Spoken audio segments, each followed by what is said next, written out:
You're watching Global Insight, where we speak to experts from around the world on issues making headlines. I'm Woo Soo-young. South Korea is in a period of mourning over the loss of at least 154 people who died amid a massive crushing incident in the Seoul neighborhood of Itaewon. Most of them were in their 20s, out for a Saturday night of Halloween festivities in an area of Seoul known for its nightlife. As thousands flooded the narrow streets, there was overcrowding in one uphill alley where the fatal crushing disaster reportedly took place. And despite the efforts of emergency workers, it was too late for scores of people trapped in the packed street, just over 3 meters wide. The country is stricken with grief and the families of the victims are devastated. President Yoon Suk-yeol has called for an investigation into the specific cause of the crush, and emergency authorities and government bodies continue to focus on recovery efforts and support for families, both in Korea and abroad. We discussed the developments we're hearing as of Monday morning in Korea, with at least 154 people dead and some 150 others injured. I'm joined by Stephen Borowicz, contributing writer of Nikkei Asia, and Choi Kyung, professor of law at Hongik University in Seoul. Welcome to you both. And well, my first question to you, Stephen. Now, the police were expecting quite a number of people, over 100,000, to turn up in Itaewon on Saturday night, as Halloween, of course, falls on Monday today. And well, there was a lot of buzz around the first mask-free Halloween that was supposed to take place since COVID-19 broke out. But could anyone really have expected just the sheer volume of people who would be there at the same time? I mean, how did the evening get so out of hand? We can only speculate about the specific causes and exactly what happened here. And I think we need to be a little bit careful in trying to prescribe exactly what led to this very wrenching tragedy. But just to paint things in kind of broad strokes, as we all know, young people and anybody who enjoys going out at night has been kind of under a series of restrictions for the past few years. And, as you alluded to, Sung, this was the first year that things were really kind of open up. There was no caps on the number of people who could gather in either indoor or outdoor spaces, and the outdoor mask mandate has been lifted, and the weather was beautiful on Saturday. So all of the elements were in place for people to go out and have a good time and sort of let off the steam of the past few years and just enjoy gathering in big groups again. Over the past few years, I think the crowds in Itaewon on Halloween have been smaller because of the pandemic, and I'm sure that the authorities, I'm sure that everyone, could have forecast that there would be a large number of people gathering in Itaewon on Saturday. But as you mentioned, nobody was able to foresee just the sheer volume and not only the overall volume, but the concentration of people in very particular places. In Korea, a lot of the urban landscape is made up of what we call golmok, these, small, narrow alleyways that are typically filled with stores and restaurants and drinking establishments. And from what we know of what occurred on Saturday, it's just a very unfortunate confluence of events where very large numbers of people were trying to traverse a couple of particular alleys that, pretty much anybody who lived in Seoul, myself included, I've walked up those alleys many times. And on a typical Saturday night, they're pretty crowded. And, you might have to wait a little while to be able to move up and down comfortably. But over the next few days, the authorities and kind of the society at large and the world at large that's watching this will try to piece together exactly what led to this very sad, tragic evening that we're all still grappling with. That's right. Authorities continue to launch an investigation into what the specific cause of the crushing that happened in that alleyway. And Professor Cho, well, the nature of this gathering it wasn't really an official gathering or an organised demonstration where typically the organisers would be reporting the number of expected participants to local authorities. And it was just thousands of young people who ended up in that one small neighbourhood of Seoul. And how are large-scale gatherings usually managed by authorities? And why were the events of Saturday just so difficult to get under control? For example, just a couple of weeks ago, we had this huge fireworks festival at Yeouido that attracted 1 million people, and there were absolutely no, injuries or crushing event there.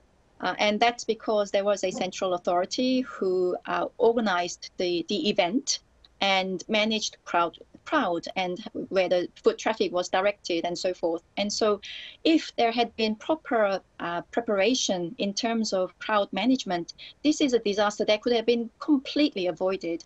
And I would like to point out that it wasn't actually, the numbers were not greater than in previous years when you had Halloween festivities in Itaewon. So even last year, under COVID restrictions, I understand that 170,000 people gathered in Itaewon, which is almost double the size of 100,000 who were there on Saturday night.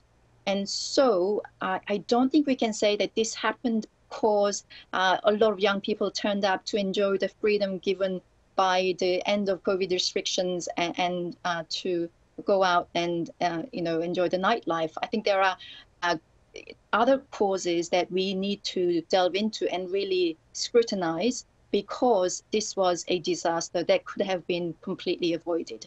If you look at pictures from 2017, 2018, 2019, 2021 in Itaewon streets, they look almost exactly the same as the pictures that we saw from Saturday night this year.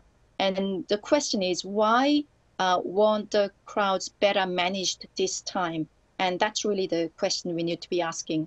There are some misinformation in media, words such as stampede being used.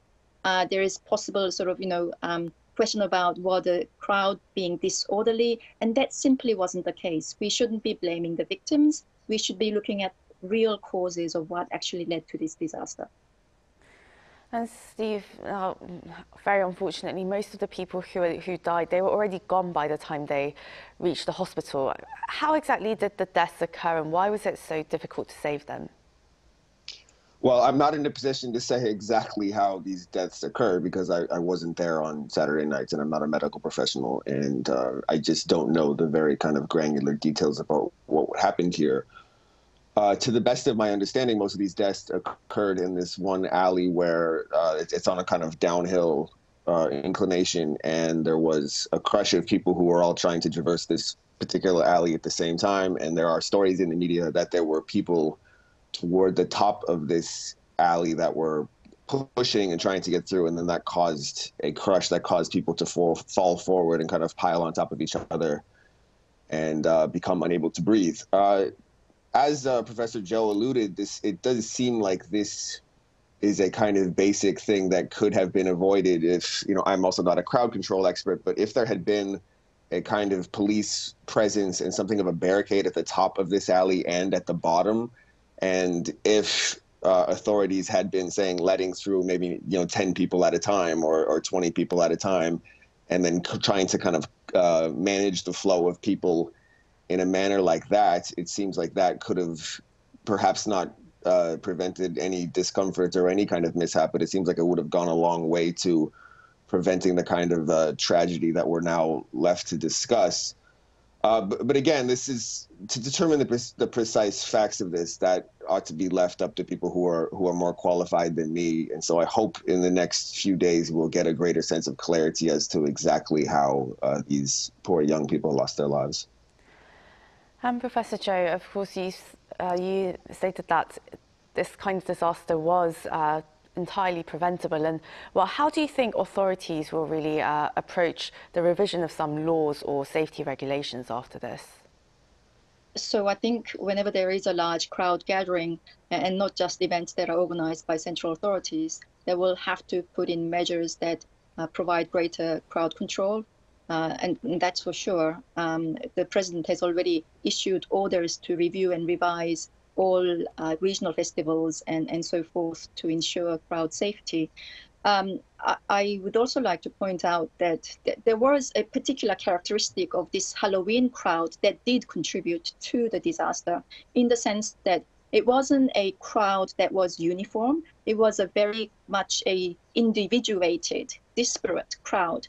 So in a crowd can tend to move in one direction or sort of move in a similar way, but as in a demonstration or a march or even at a rock concert or something. But a Halloween crowd is such that some people are standing to look at things, some people are trying to get to somewhere else. And in this particular alleyway is where all of those, things converge. So I understand that at one end of the alleyway, there was a face painting service being offered. And so people were kind of, congregating around there. And at the other end was another road that led to the entrances of lots of clubs that people wanted to go to. So you had people moving in different directions. Some people were stopping to look at stuff.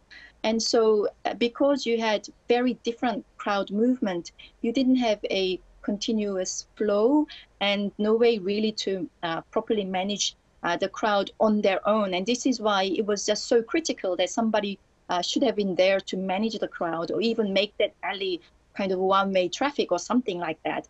And the thing is, it was already in the news at least 2 or 3 days before Halloween event that there were large crowds being expected in Itaewon. And so they had plenty of time to organize police and other services to ensure this kind of control, and they failed to do that.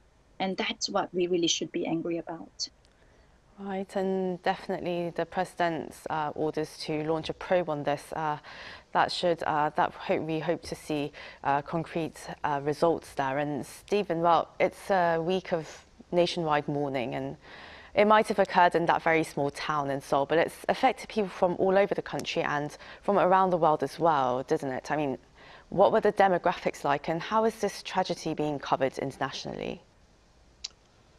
This tragedy is a subject of great international interest over the past couple of days. It's been the top story on a lot of the major international media outlets. I mean, I think myself and both of you and anybody who lives in Seoul has been hearing from a lot of people abroad saying, asking about this and checking that they're okay. And I think for an international news story to have that level of compulsion, to be that to garner that level of interest, there has to be a kind of an element where what has happened is kind of contrary to people's expectations about that society.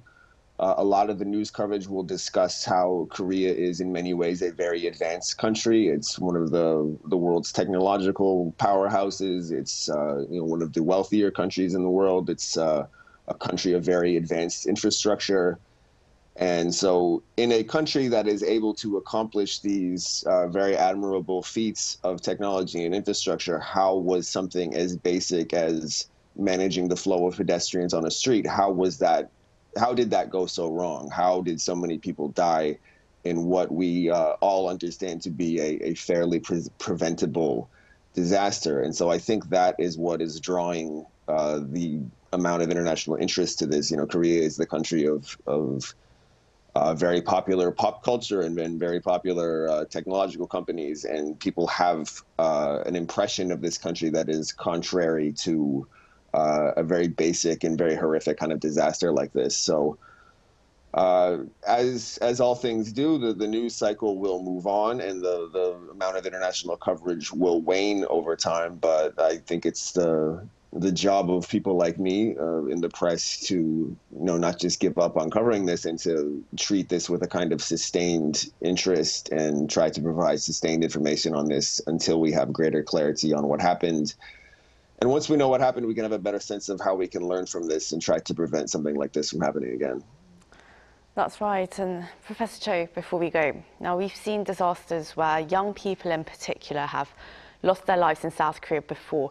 What kind of questions or conversations do you think will emerge from this tragedy? You're right. We really failed our young people. Most of victims were in their 20s, some even in their late teens. And they died senselessly in this entirely preventable disaster.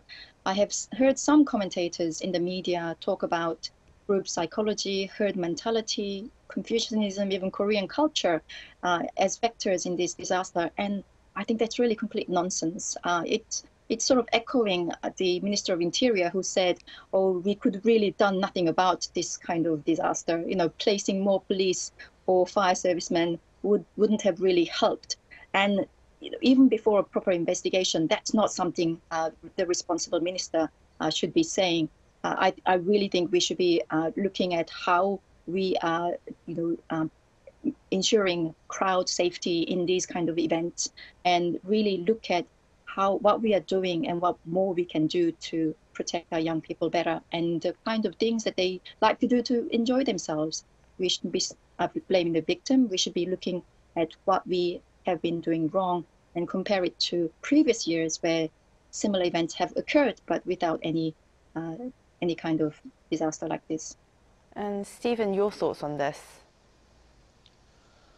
Yeah, I think that covers everything. I go back to just wanting to see a kind of honest reckoning with what happened here, a kind of fact-finding mission. I think it's important that the authorities do everything they can to track down people who were witnesses at the time and conduct some kind of thorough interviews if those people are willing to speak on what they saw and what they experienced and, the atmosphere at the time.